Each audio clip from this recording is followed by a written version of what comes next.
The City of Leesburg celebrated with a topping out ceremony of the Turnpike Wastewater Facility project on Tuesday after contractors Wharton Smith poured the final concrete for the expansion. We've accomplished a lot in the last 11 months, and that effort could have not have been accomplished without most everyone here. Today we are celebrating our topping out celebration, and I've been asked, what is a topping out celebration? Traditionally, it's a tall building. You're setting the last beam. It's a milestone of you've gone as high in the project as you're going to get to. And in this case, we've poured our last elevated concrete, and we're moving towards the end of the project. We've worked over 100,000 man hours. We've placed over 5,100 cubic yards of concrete. We've moved over 8,000 cubic yards of dirt. We've done 1,500 cubic yards of grout injection and installed over 4,200 lineal feet of pipe on the project. And I believe that it would be nearly impossible to achieve what we have achieved without the use of collaborative delivery.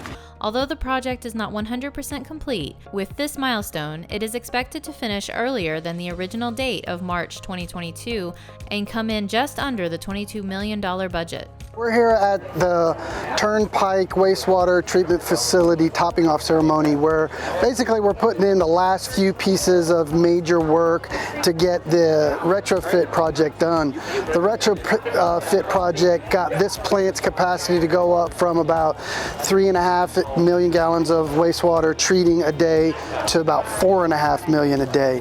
The reason was twofold. One was growth, and growth is kind of two-faced with just kind of our natural growth that's slowly kind of occurred in Leesburg, and then the big growth influences the villages, and the villages partnership has been extremely important to the city. Regionally, it's just had huge impact on our service economy with additional jobs, just not just building houses, but after houses when folks move in. So that's been a big partnership, a need for the plant. And then also the retrofit helped us accommodate that village's growth, but also did some environmental improvements with TDMLs, and that's getting pollutants and those type of things out of the effluent, which is the end product that goes back into the environment. So we addressed a capability to do more wastewater treatment and that our finished product is better, the purpose of the plant. And today, again, marks that last part.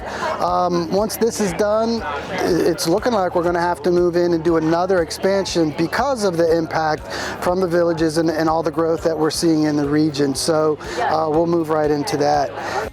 After the ceremony, project executive Eric Anderson showed firsthand exactly how the facility operates. This is the new SBR. This is the new treatment process that adds an extra 1.5 MGD of capacity to the plant. And this is the specific process that St. John's was so instrumental in being able to provide.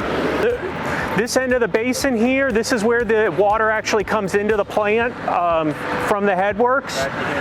So these pumps here are actually associated with the process treatment equipment. So these tanks are where all the magic happens. Basically, the wastewater comes in and gets processed within these tanks.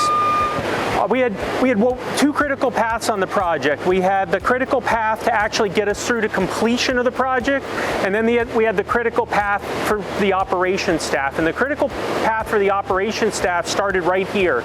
The very first thing we did on this project was order all new process equipment to go in these existing basins because the old process equipment was old and needed replacement. So we went in, took one offline at a time, replaced the process equipment, which it immediately improved the quality of the water coming through the plant. The second critical path of the project was getting the new filters over here online.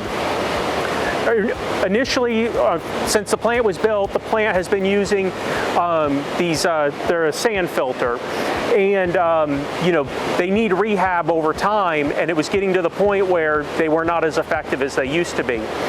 So the city had actually pre-purchased these two filters ahead of the project so that they were ready, so we could install them as quickly as possible. Not only is this project a way to expand due to growth, it is making a huge impact to improve our environment. And so one of the reasons why this project is so important is our ability to now take water that would otherwise be disposed of, and it becomes reclaimed water. And why is that important? Because now, instead of having to pump water out of the ground, out of our aquifer that is already running dry, we can now repurpose that water and put it on the lawns instead of having to pump out of our springs. Reporting for Lakefront TV, I'm Cindy Peterson.